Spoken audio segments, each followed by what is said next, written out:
First of all అందరికీ నమస్కారం అండి. ముందు బుజ్జి ఇలారా 1 అనే సినిమాకి నన్ను దర్శకుడిగా పెట్టుకున్నందుకు నాగేశ్వర రెడ్డి గారికి, అలాగే మా పాత ప్రొడ్యూసర్లు సంజీవ్ రెడ్డి గారికి, నాగిరెడ్డి గారికి నా థ్యాంక్ యూ చెప్తా ఉన్నాను. ఎందుకంటే బుజ్జి ఇలారా 1 లేకపోతే, బుజ్జి ఇలారా 1 అనేది లేకపోతే 2 లేదు. ఆ 1 సినిమా మాకు ఇచ్చినందుకు నాగేశ్వర రెడ్డి గారికి, మా ప్రొడ్యూసర్లకి ఇద్దరికి థ్యాంక్స్ చెప్తా ఉన్నాను. అలాగే ఇప్పుడు సునీత గారు చెప్పినట్టు నాకు బుజ్జిలారా 1 చేస్తున్నప్పుడు నాగేశ్వర రెడ్డి గారు చాలా సపోర్టింగ్గా ఉన్నారు. సో 2 చేస్తున్నప్పుడు నేను 2 డిపార్ట్మెంట్స్ని హ్యాండిల్ చేయలేను అండ్ నాకంటే ఇంకొంచెం బ్రిలియంట్ పర్సన్ కావాలి అని చెప్పేసి సర్వేష్ మురారి గారు తీసుకోవడం జరిగింది. సర్వేష్ మురారి గారు నాతో పాటు కొలీగ్, చాలా పెద్ద పెద్ద సినిమాలు రాజమౌళి గారితో వర్క్ చేశారు, చాలా పెద్ద పెద్ద సినిమాలు చేశారు. సో అలాంటి ఒక పెద్ద సినిమాటోగ్రఫర్ ఉంటే ఈ సినిమాకి హెల్ప్ అవుద్దని చెప్పి ఆయన తీసుకోవడం జరిగింది. అలాగే ఈ సినిమాకి చరణ్ అర్జున్ గారు మ్యూజిక్ డైరెక్టర్గా చేస్తున్నారు. విమానం అనే సినిమా నాకు చాలా బాగా కనెక్ట్ అయింది. ఆ తర్వాత మా ఇద్దరు కాంబినేషన్లో కేసీఆర్ అన్న ఫిల్మ్ చేస్తూ ఉన్నాము. ఈ సినిమా కథ అనుకున్న వెంటనే చరణ్ అర్జునే దీనికి పర్ఫెక్ట్ యాప్ట్ అని చెప్పేసి చరణ్ అర్జున్ గారు తీసుకోవడం జరిగింది. ఇప్పుడు మీరు శాంపిల్గా ఒక చిన్న బిస్కెట్ వేసారు, ఆయన బ్రహ్మాండమైన రెస్పాన్స్ వచ్చింది. అందరూ చాలా షాకింగ్ అయిపోయారు ఈ థీమ్ మ్యూజిక్కి, అలాగే మేము ఇప్పుడు రిలీజ్ చేసిన మోషన్ పోస్టర్కి. సో దీంట్లో అర్థమైపోతూ ఉంది చరణ్ అర్జున్ గారు ఈ సినిమాకి ఎటువంటి బ్యాక్గ్రౌండ్స్కి ఇవ్వబోతున్నారు అనేది. అలాగే మాకున్న మెయిన్ పిల్లర్, ఇంకొక పిల్లర్ మా చోటాకే ప్రసాద్. మా పార్ట్ 1కి చోటాకే ప్రసాద్ గారు వర్క్ చేశారు రైటరు. ఆయన 2 కూడా ఆయన వర్క్ చేస్తూ ఉన్నారు. ఆయన one of the leading editor అని చెప్పుకోవచ్చు మన ఇండియాలోనే. ఎందుకంటే ది బెస్ట్ ఎడిటర్. నేను ఇన్ని సినిమాలు ఇంతమంది ఎడిటర్తో వర్క్ చేశాను. ఆయనకున్న ఇంట్రెస్ట్, ఆయనకున్న ఒక ప్యాషన్ అనేది నేను చాలా గర్విస్తున్నాను అలాంటి ఒక ఎడిటర్తో నేను వర్క్ చేస్తున్నందుకు. అలాగే బుజ్జిలరా పార్ట్ 2 కాసిం నాకు దాదాపు 20 సంవత్సరాల నుంచి నాకు మంచి మిత్రుడు, ఫ్యామిలీ ఫ్రెండ్ కూడా. మేము సినిమా బుజ్జిలరా 1 ప్రీమియర్ షోకి కాసిం గారు ఇన్వైట్ చేసినప్పుడు ప్రీమియర్ షో అయిపోయిన వెంటనే ఈ 2 అనే సినిమా బుజ్జిలరా 2 నేను చేస్తానని చెప్పి అప్పుడే మాతో ప్రపోజల్ ఇవ్వడం జరిగింది. సో జనరల్గా అందరూ ఇలా చెప్తూ ఉంటారు కదా, చూద్దామని చెప్పేసి మేము లైట్ తీసుకున్నాము. ఆ తర్వాత నేను ధనరాజ్ కంటే కూడా ఆయన పట్టువదలని విక్రమార్కుడిలాగా మా వెనకాల పడి, లేదు 2 చేయాలి, 1 కంటే గ్రాండ్గా చేయాలి, 1 కంటే బ్రిలియంట్గా చేయాలి, డెఫినెట్లీ ఈ సినిమాని సక్సెస్ చేయాలి అన్న దాంట్లో ఎక్కడ ఎటువంటి కాంప్రమైజ్ లేకుండా, ఇప్పుడు ఈవెంట్ చూశారు కదా మీరు, ఓపెనింగే ఇలా చేస్తే రేపు పొద్దున సినిమా ఎలా చేయబోతున్నాం అనేది ఇది ఒక చిన్న టీజర్ లాంటిది అంతే. మా క్యాప్షన్నే నో లిమిట్స్ అని పెట్టామంటే ఎంత ధైర్యంగా పెట్టుంటామన్నది ఆలోచించుకోవాలి. ఈసారి వచ్చే బుజ్జిలరా 2 ఏదైతే ఉందో 1+1 కలిపితే 2 లాగా more emotion, more violence, more blood, ఇంకా ఆడియన్స్కి ఎటువంటి ఒక సీట్ ఎడ్జ్లో కూర్చునే సినిమా ఇవ్వబోతూ ఉన్నాము. దాన్ని నేను చాలా కాన్ఫిడెంట్గా చెప్తా ఉన్నాను. అండ్ నాకు సపోర్ట్ చేసిన నా టెక్నీషియన్స్, ఎస్పెషల్లీ మా ప్రొడ్యూసర్ కాసిం గారికి, అలాగే మా యాక్టర్ ధనరాజ్ గారికి, అండ్ ఈ సినిమాలో యాక్ట్ చేయబోతున్న మా సునీల్ గారికి, మా శ్రీకాంత్ అయ్యంగర్ గారికి, అలాగే మా హీరోయిన్ చాందిని షూటింగ్లో ఉండటం వల్ల రాలేకపోయింది. అలాగే మిగతా ఆర్టిస్టులు మా సినిమాలో బుజ్జిలరా 1లో చేసిన మా చిన్న బుజ్జి పాప ఇక్కడ ఉంది. ఆ పాప కూడా దీంట్లో పార్ట్ 2లో ఉంటుంది. అలాగే ఇంకా ఇందాక ధనరాజ్ గారు చెప్పినట్టు, సునీత గారు చెప్పినట్టు ఇంకా చాలామంది, అంటే తెలుగు, తమిళ్తో పాటు అదర్ లాంగ్వేజ్లో షూట్ చేయబోతూ ఉన్నాము. ఇంకా చాలామంది ఆర్టిస్టులని మేము షూట్ డేట్ ఫిక్స్ చేసుకున్న తర్వాత ఎవ్రీ వీక్ ఎవరెవరు ఈ సినిమాలో రాబోతూ ఉన్నారు, ఆన్ బోర్డ్ రాబోతున్నారు అనేది ఎవ్రీ వీక్ మేము ప్రెస్కి ఇస్తాము, అనౌన్స్ చేస్తాము. ఇంకా మోర్ యాక్టర్స్, ఇంకా క్యారెక్టర్ ఆర్టిస్టులు కానివ్వండి, మోర్ ఇంపార్టెంట్ రోల్స్ అన్నీ కూడా దాంట్లో మేము రివీల్ చేస్తాము. సో మీ అందరికీ పేరు పేరున థ్యాంక్ యూ సో మచ్. అందరూ వచ్చి మా యూనిట్ని అందరినీ ఆశీర్వదించినందుకు చాలా థ్యాంక్ యూ. ఉంటాను. నాకు అంజి గారు 2005లో ఫస్ట్ పరిచయం అండి. మేమిద్దరం ఆయన ఫస్ట్ టైం డిఓపిగా పనిచేసిన సినిమాలో నేను అసిస్టెంట్ డైరెక్టర్, ఆర్టిస్ట్. అంగ్రేజ్ అనే సినిమా అప్పటి నుంచి పరిచయం. నాకు మన ఫోన్ కాల్ చేసి ఏం చెప్పారు, బుజ్జిలరా 2 చేస్తున్నాం డార్లింగ్, నువ్వు ఉన్నావు అన్నారు. ఓకే అన్నాను. దాని తప్ప ఏం చెప్పలేదు. ఏమన్నా పోయాను కదా, దాంట్లో గుచ్చారు కదా, మరి ఏంటి పరిస్థితి అన్న, తీసేద్దాంలే అన్నారు. కానీ ఈసారి దీని మీద కొంచెం ఇంకా కోపం చల్లారలేదు కాబట్టి దీన్ని వేసేద్దామని ప్లాను. ఏంటో ఆయన ఒప్పుకుంటారో ఒప్పుకోరో నాకు కదే తెలియదు, ఏదని చెప్పచ్చు. కానీ సంతోషం ఏంటంటే అన్ని పనులు చేయకుండా కేవలం డైరెక్షన్లో ఫోకస్ చేసి అంజీ భయ్య should as usual kick ass. And కొత్త టెక్నీషియన్స్, కొత్త ఆర్టిస్టులు, ధనాక డైరెక్షన్ చేస్తున్నాడు. చాలా మంచి ఆర్టిస్ట్, మంచి దర్శకుడు అవుతాడు. దాంట్లో నాకు వేషం ఇవ్వలేదు. ఇది బుజ్జి ఇలా పార్ట్ 2 కాదు, నేను ఆ సినిమా పేరు దీలా, పేరు తీయద్దు. ఆ సినిమాలో నాకు వేషం ఇవ్వలేదు. పోనీ ఈ సినిమాలో వేషం ఉంటుందో లేదో తెలియదు. ఆయన ధనరాజ్ గారు, హీరో గారు, ఆయన డిసైడ్ చేయాలి. అద్భుతమైన నటుడు కానీ నువ్వు అద్భుతమైన నటుడు అన్నప్పుడు కొంచెం తెలియకుండా ఎక్కడో అలా స్కైకి వెళ్ళిపోతుంది. బట్ నాగేశ్వర రెడ్డి గారు దగ్గర అసిస్టెంట్ డైరెక్టర్గా పనిచేసిన వ్యక్తిని. సో ఆయన పిలిచి ఒక అవకాశం ఇవ్వడం, దాని తర్వాత అదే అంజీబాయ్ మళ్ళీ బుజ్జిలారా 2తో నన్ను పిలవడం అనేటువంటిది లవ్ యూ భయ్య. ఓ మంచి సూపర్ ఎత్తులో కుమ్మేద్దాం ఈ సినిమాని. కాసిం గారు, లవ్ యూ సార్. చెక్కులు భారీగా మీకు రావాలి, తర్వాత ఫస్ట్ మాకు భారీగా రావాలి. Wishing the team very very best. అదే అంటున్నా, wishing the team very very best. Thank you అండి అందరికీ. అంటే యాక్చువల్గా ఈ సినిమా ఫస్ట్ చూసినప్పుడు అండి నాకు ధనా మీద ఒక లవ్ వచ్చింది. అంటే ఎప్పుడు అలాంటి క్యారెక్టర్లో నేను చూడలే. ఇంకో విషయం, అన్ని ఫ్రేమ్స్ ధనా మీద లవ్ వచ్చింది. చూసి చెప్పేదండి. ఓకే, అంటే ఆవిడకి వచ్చిన అడిగింది కదా, అటే ఉంది అది లవ్ వచ్చింది. కథ విపరీతంగా నచ్చిందండి. అసలు నేను దానికి అంటే ఇంకా చెప్పలేను యాక్చువల్గా, అంత బాగా నచ్చింది అది. దాని తర్వాత పార్ట్ 2 చేస్తే నేను చేయాలి అని ఒక చిన్న మనసులో కోరిక ఉండింది. మన అంజీని అడిగాను, పార్ట్ 2 చేస్తున్నారా అని. లేదు, ఇంకేం ఆలోచన లేదు అన్నాడు. సరే మనం చేద్దామా అన్న. ఫస్ట్ కామెడీలు చేయొద్దు అన్నాడు. కామెడీలు చేయొద్దు అన్నాడు. లేదు, డెఫినెట్గా మనం చేద్దాం పార్ట్ 2, కథ రెడీ చేసుకొని వచ్చాయని చెప్పా. ఒక 6 months తర్వాత సేమ్ కథతో వచ్చాడు. సేమ్ కథ అంటే అది కాదండి, కొత్తది, దానికి మించి ఉంది. ఇంకా అది అంటే ఓపెనింగ్ ఇంత అన్నారు కదా. యాక్చువల్గా మన సినిమా పెళ్ళి కంటే వైభవంగా చేయాలి. అది నేను నమ్మా. అంటే మనం జనాల్లోకి ఈరోజు వెళ్ళాలి అంటే డెఫినెట్గా ఏదో ఒకటి కొత్తదనం ఉండాలి. సినిమాకి ఎందుకు రావాలి ఆడియన్స్, ఏదో ఒకటి మనం చెప్పాలి. వాళ్ళకు తెలియని కొత్త విషయాన్ని మనం చూపిస్తేనే సినిమాకు వస్తారని నమ్మాను. అందుకని ఇలా చేశాను. ఇంకా ముందు చాలా ఉన్నాయండి, ఇంకా అది చెప్పలేం. అంతే, నో లిమిట్స్. అది ఇంకా అంతేనండి. Thank you. అంతేనండి, 100% అంతేనండి. రెండిటల్లో ఉంది, రెండిటల్లో ఉందండి. అన్నిటికీ వాడుకోవచ్చు యాక్చువల్లీ. ఒక మంచి కథ చెప్పేటప్పుడు కథకి ఒక బడ్జెట్ ఉంటుంది. ఆ బడ్జెట్ కొంతమంది ఏంటంటే మన దగ్గర ఇంతే ఉంది, ఇంతే తీయమన్నప్పుడు మనం ఏం చేస్తామంటే ఆ సీన్లన్నీ కుదించేసి ఒక చోట ఒక కార్ బ్లాస్ట్ అయితే బాగుంటుంది ఆ సీన్కి, కానీ కార్ లేదన్నారు కాబట్టి బైక్ మాత్రమే బ్లాస్ట్ చేస్తాం. అది చూసిన ఆడియన్స్ ఇక్కడ కార్ బ్లాస్ట్ అయితే బాగుందని అనుకుంటారు. కానీ అవన్నీ మనం చెప్పలేం కదా, మన దగ్గర డబ్బు లేదు, మనం ఇంతే చేయగలం. వాళ్ళు ఏమంటారు, నిన్నెవరు చేయమన్నారు సినిమా అంటారు, అంతే తప్ప.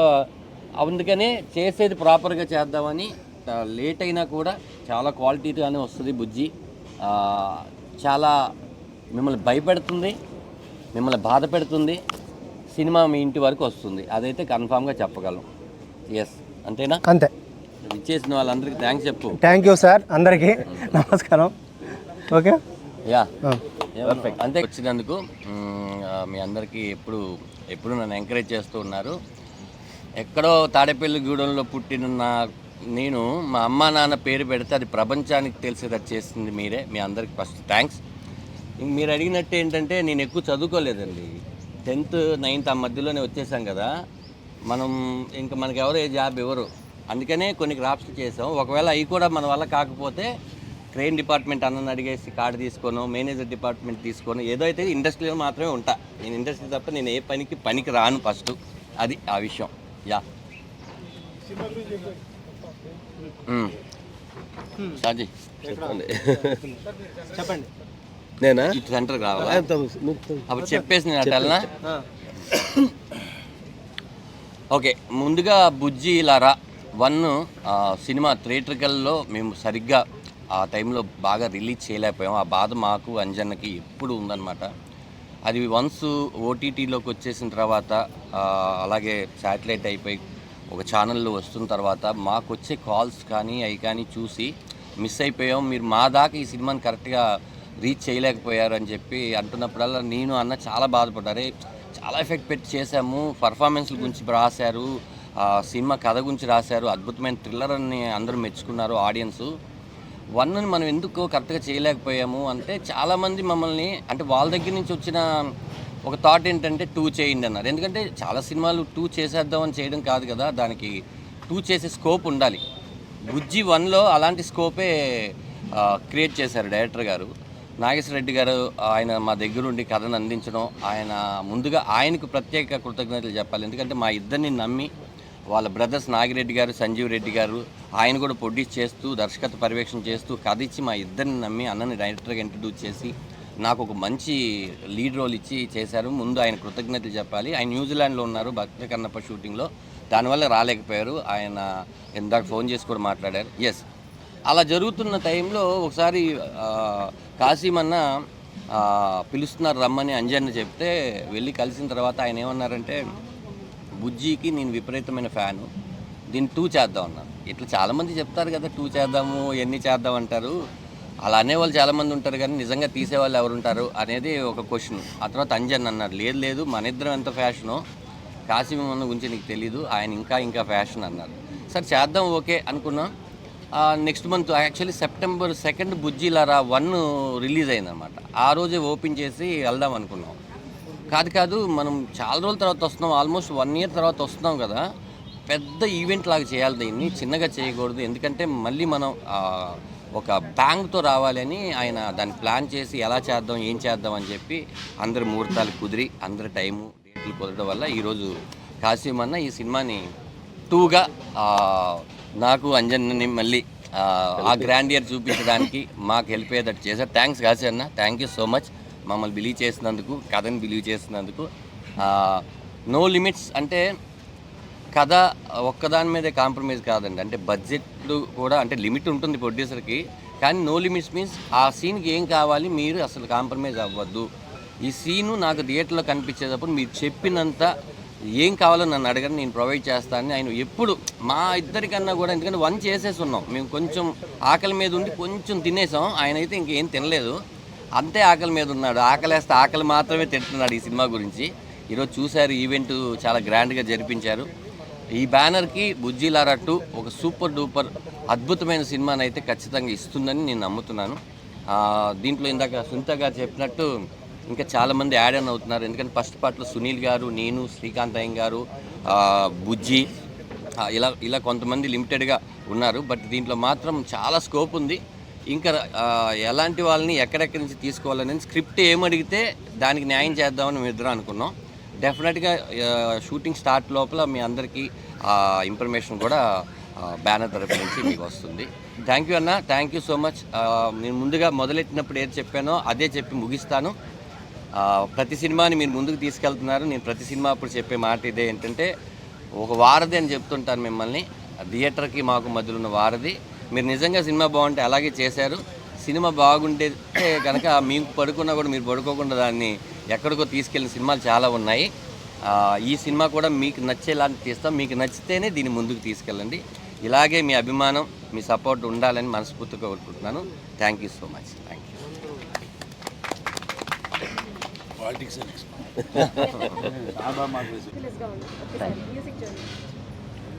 థ్యాంక్ యూ అండి అందరికీ.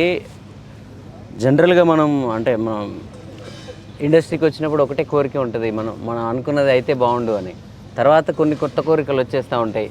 మనల్ని ఇలా ముద్రేశారు, దీంట్లో నుంచి బయటపడాలి, అలా ముద్రేసి అంటే ఈయన ఫోక్ సాంగ్సే చేస్తాడు, ఈయన ఇలా కాదు అలా కాదని రకరకాల, అంటే విమానం అనేది ఎంత ప్రజలకు చేరువ చేసిందని ఆనందపడాలో ఇతను ఎమోషన్ మాత్రమే చేస్తాడు.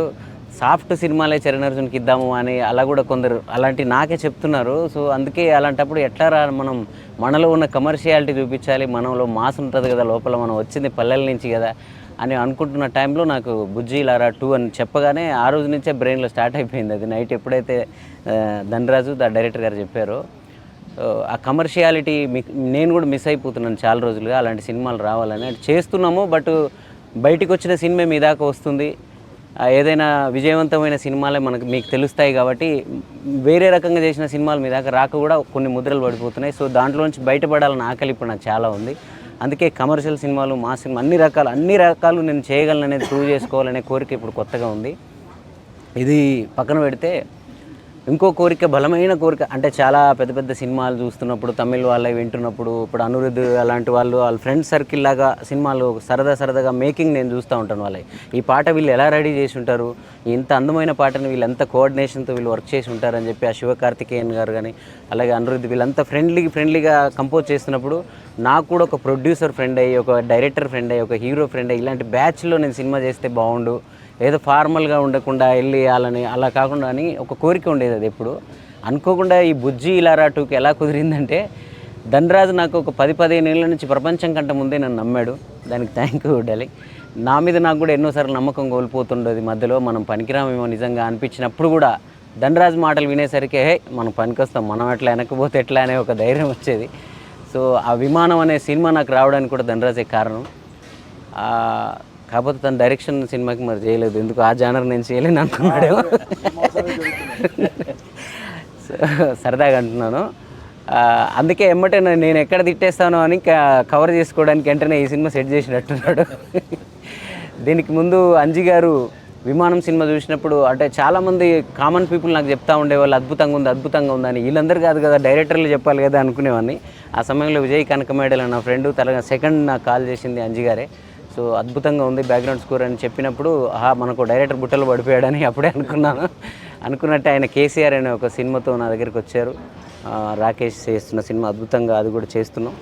ఇమ్మీడియట్లీ ఆ సినిమా కంప్లీట్ అవ్వకముందే, అంటే మీ ట్రాక్ రికార్డ్ ఎలా అంటే సార్, నేను పనిచేసిన ఒక డైరెక్టర్ రెండో సినిమా ఇమ్మీడియట్లీ చేయడం మీదే ఫస్ట్. సో అది థ్యాంక్ యూ.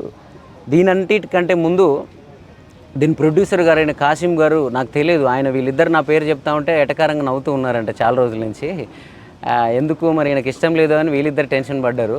కట్ చేస్తే ఆయన అందరికంటే అసలు ఇండస్ట్రీకి వచ్చిన మొట్టమొదటి స్టార్టింగ్ రోజుల్లోనే నాకు ఫ్రెండ్ కాసిం. సో చాలా అంటే ఇద్దరం కలిసి కలలు కానీ వాళ్ళం. అప్పుడే నేను చెప్పేవాడిని, ఇలా అవ్వాలి అలా అవ్వాలి, నువ్వు సినిమాలు తీయాలి, ప్రొడ్యూసర్ అవ్వాలని చెప్పి నేను 15 ఏళ్ళ క్రితమే చెప్పేవాడిని అతనికి. నేను పెద్ద మ్యూజిక్ డైరెక్టర్ అవుతానని కూడా చెప్పేవాడిని. అనుకోకుండా ఆయన సినిమా తీసి నన్ను మ్యూజిక్ డైరెక్టర్ చేయడం కోసం కాదు, ఆయన ప్రయాణం ఆయన చేశాడు, నా ప్రయాణం నేను చేశాను. అనుకోకుండా మేమిద్దరం ఈరోజు ఈ సినిమాకి డైరెక్టర్ కానీ, హీరో కానీ, ప్రొడ్యూసర్ కానీ అందరూ కూడా నా ఫ్రెండ్స్ అవ్వడం.